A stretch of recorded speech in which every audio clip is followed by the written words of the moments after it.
तो दोस्तों, आप सब कैसे हैं।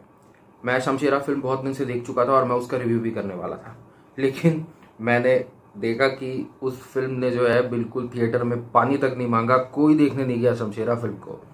और ऐसी फिल्म सिर्फ एक फिल्म नहीं है ऐसी जिसने थिएटर में एकदम मतलब पानी नहीं मांगा। ऐसे बहुत सारी फिल्में हैं जो अभी अभी रिलीज हुई और जो बहुत बड़ी डिजास्टर हो चुकी है थिएटर पे। तो मैंने सोचा था कि किस वजह से ये फिल्म डिजास्टर हो रही है, जिसका मुझे एक रीज़न मिला। वैसे रीजंस तो बहुत है, बट एक रीज़न मुझे इसका बिल्कुल कंफर्म मिला कि हाँ, ये तो हो ही रहा है। और ये रीज़न जो है वो ये है कि बॉलीवुड का एक पर्टिकुलर रिलीजन को टारगेट करना। चलिए ठीक है, सबसे पहले तो हम इस बात को नहीं मानते चलो कि ये बात ऐसा नहीं है, लेकिन आप जरा देखिए शमशेरा फिल्म में संजय दत्त का ये जो है गेटअप है। अब आप जब इस पूरे गेटअप को देखते हो तो आपको एक पर्टिकुलर रिलीजन ध्यान में आता है। चलिए ठीक है, ये जो है ये कोइंसिडेंस होगा कि विलेन को किसी ना किसी रिलीजन का तो आपको दिखाना ही पड़ेगा, तो जबरदस्ती ये तो बात का बतंगड़ बनाने से कोई मतलब ही नहीं है। अब आप लक्ष्मी मूवी के इस सीन को देख लीजिए। इस सीन में अक्षय कुमार एक फेक गुरु का पर्दाफाश कर रहे हैं, और अब आप फिर से इस फेक गुरु का पूरा गेटअप देखिए। क्या लग रहा है किस रिलीजन को बिलोंग करते होंगे ये फेक गुरु जिनका अक्षय कुमार पर्दाफाश कर रहे हैं। चलिए ठीक है, ये भी ऐसी कोइंसिडेंस हो गया होगा, अभी अभी इन चीज़ों का इश्यू बनाया जा रहा है, तो छोड़ दीजिए इन बात को। एक पुरानी फिल्म आई थी संघर्ष, संघर्ष का विलन था। अब उस विलन का आप फिर से देख लीजिए, पूरा गेटअप देखिए आप उस विलन का। इस विलन का नाम रखा गया था लज्जा शंकर पांडे। अब आप इस पूरे नाम को देख लीजिए, किस रिलीजन का है ये विलन। अब ये लोग बोलेंगे कि नहीं, आप रिलीजन क्यों देख रहे हो फिल्मों में, फिल्में तो एंटरटेनमेंट के लिए होती है। चलिए 2-3 बार कोइंसिडेंस आपको समझ में आ जाता है।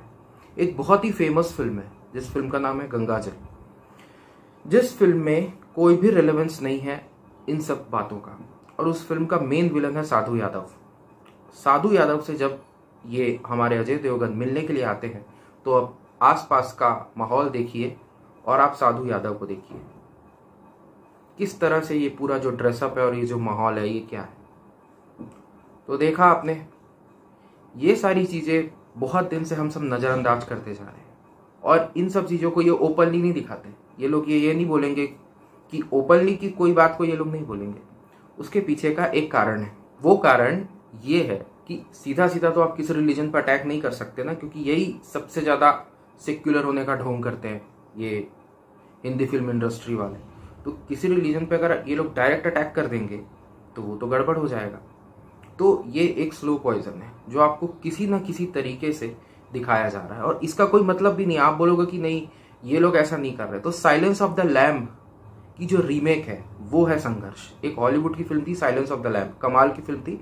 वो एक सीरियल किलर पे बनी हुई थी वो film silence of the lamb. उसमें कोई भी रिलेवेंस नहीं था रिलीजन का, बट संघर्ष में पूरी तरीके से रिलीजन का आपको वो दिखाया गया, रिलेवेंस दिखाया गया। उनको जो विलन है उसको पुराण पढ़ते हुए दिखाया गया, वेद पढ़ते हुए दिखाया गया, बलि देते हुए दिखाया गया, ये सारी चीजें उसमें दिखाई गई। शमशेरा फ्लॉप हुई, क्या ये एक बहुत बुरी फिल्म थी? क्या ये मेन रीजन है इस फिल्म के फ्लॉप होने का? ये वन ऑफ द रीजन तो है ही, लेकिन आप अगर शमशेरा को देखो तो ये पूरी तरह से एक एवरेज फिल्म थी, एक एवरेज मसाला एंटरटेनर ये फिल्म थी। लेकिन ये फिल्म तब भी फ्लॉप हुई और बुरी तरह से फ्लॉप हुई, जिसका ये कारण है कि ये लोग नहीं सुधर रहे। इस टॉपिक पे मैं वीडियो नहीं बनाने वाला था, बट मैं बनाया क्योंकि ये वी आर इन 2022। 2019 में एक फिल्म आई थी मर जावा, उसके विलन का गेटअप देख लो आप। उसमें विलन का नाम रखा गया था जो कि एक पर्टिकुलर रिलीजन के गॉड के नाम से बिल्कुल आइडेंटिकल है, वो रखा गया था। नाउ वी आर इन 2022, और फिर भी उन्होंने शमशेरा में ऐसा दिखाया, एक पूरा एक जगह दिखाई जहाँ पे वो लोग जाते हैं, जहाँ टेम्पल्स है, जो कि आपको पता है कि किस रिलीजन पे टेम्पल्स होते हैं, और वहाँ ये डायलॉग बोला जाता है कि धर्म से बड़ा मुखौटा नहीं होता छुपने के लिए। यहाँ वहाँ एक बाबा को दिखा दिया गया जहाँ पर बाबा साइड में बैठे हैं, वहाँ दान पेटी रखी हुई है, उसमें लिखा है बाबा मौन में है, यहाँ पर आप सिक्का डाल दीजिए। फिर आप किसी की बेइज्जती कर रहे हो यहाँ पे। उसका तो शमशेरा फिल्म से कोई रिलेवेंस नहीं था ना, उसका तो कोई रिलेवेंस था ही नहीं शमशेरा फिल्म से, तो फिर वो सीन क्यों दिखाया आप उस फिल्म में। इसी तरह से ऐसी लंबी लाइन है, अगर मैं सबको निकालने लग जाऊं ना तो 1-2 घंटे का वीडियो बन जाएगा। ये पूरी लंबी लाइन है इनकी। बट जो फिल्में अभी फ्लॉप हो रही हैं वो सीधा सीधा ये मैसेज है इनको कि अब हम ये सब बदतमीजी सहन नहीं करेंगे, बहुत हो गया।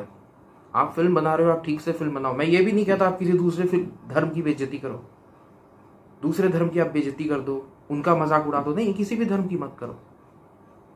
पीके जैसी फिल्म आई जिसमें शंकर भगवान का आप देख ही सकते हैं किस तरह से मजाक बनाया गया, और जिस रिलीजन को सबसे ज्यादा इनटॉलरेंट बोलते हैं मेजॉरिटी उन्हीं रिलीजन की है, उन्होंने फिल्म को हिट करा दिया, करोड़ों रुपए कमाए पीके ने। लेकिन इनटॉलरेंट भी उन्हीं को बोलेंगे आप कि ये लोग इनटॉलरेंट है, ये करते हैं वो करते हैं। छोड़ दिया पीके फिल्म को, लेकिन उसके बाद जब किसी भी चीज की अति होती है तो वो चीज नहीं छूटती। इन चीजों का क्रिटिसिज्म भी होता है, लेकिन सबसे जो दुख की बात है वो ये है कि सही से इन चीजों का क्रिटिसिज्म भी नहीं कर पा रहे लोग। सही से अभी इन चीजों का क्रिटिसिज्म करो। लोग क्रिटिसिज्म भी करते हैं तो कुछ बेफालतू की चीजों का इसमें क्रिटिसिज्म कर देते हैं। आएंगे, आके लोग बोल देंगे कि क्यों शमशेरा बुरी है, अरे शमशेरा तो बेकार फिल्म है, फिल्म तो केजीएफ है। आप किसी भी फिल्म को केजीएफ से नहीं वो कर सकते, कंपेयर नहीं कर सकते। केजीएफ बहुत बड़ी पिक्चर है, अपने आप में बहुत कमाल की फिल्म है केजीएफ। क्योंकि कोई फिल्म केजीएफ जैसी नहीं इसका मतलब नहीं है वो फिल्म बेकार है। आपको पर्टिकुलर चीजों पे उस फिल्म को क्रिटिसाइज करना पड़ेगा कि इस वजह से ये खराब है ये फिल्म। जब तक आप ऐसे उल जलूल क्रिटिसिज्म करते रहेंगे कि आरआरआर की तो अलग ही बात है, डेफिनेटली केजीएफ का फैन मैं भी हूँ, कि आरआरआर का फैन मैं भी हूँ, लेकिन जब तक आप ऐसी बेहुदे क्रिटिसिज्म करते रहेंगे कि ये फिल्म उस फिल्म जैसी नहीं है, तब तक किसी को समझ ही नहीं आएगा कि आप इस फिल्म को क्रिटिसाइज कर क्यों रहे हो। सो क्रिटिसिज्म भी अगर होना चाहिए तो सही ग्राउंड्स पे होना चाहिए। केजीएफ आरआरआर एक अलग ही फिल्म है, उनके लेवल को मैच करना मुझे तो ऐसा लगता है कि कम से कम अभी एट प्रेजेंट तो बहुत मुश्किल है।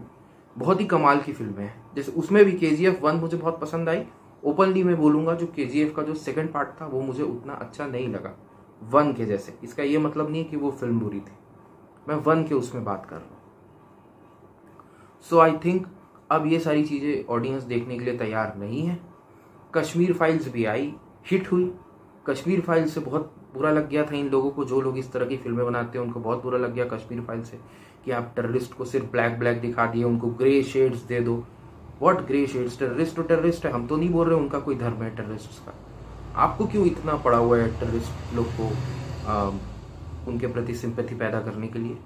हम तो नहीं बोल रहे उनका कोई धर्म है, फिर आप क्यों बोल रहे टेररिस्ट लोग को ग्रे दिखाओ, ब्लैक क्यों दिखा दिए? वो तो है ही बुरे लोग, तो उनको ब्लैक ही दिखाएंगे और क्या दिखाएं।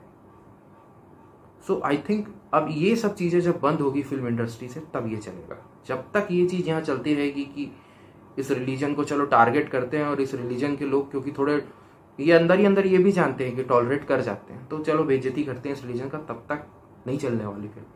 अब मैंने पूरे इस वीडियो में इस रिलीजन का नाम नहीं लिया है। जो लोग मुझसे अग्री नहीं करते, डेफिनेटली आपकी चॉइस है, क्योंकि ये पूरा मेरा ओपिनियन है जो मैंने वीडियो में बोला। डेफिनेटली आपकी चॉइस है, आप अग्री भी कर सकते हो, डिसएग्री भी कर सकते हो। लेकिन जो लोग मुझसे डिसएग्री करते हैं, अगर इन कैरेक्टर्स पे और इन फिल्मों में अगर उनका गेटअप और पूरे फिल्म का जो सेटअप है अगर वैसा नहीं था, तो आपको कैसे पता चला कि मैं उसी रिलीजन के बारे में बात कर रहा हूँ? अब आपसे मुलाकात अगले वीडियो में होगी। अगर ये वीडियो अच्छा लगा तो लाइक करो वीडियो को, सब्सक्राइब करो मेरे चैनल को, शेयर करना इस वीडियो को। तब तक के लिए बाय बाय।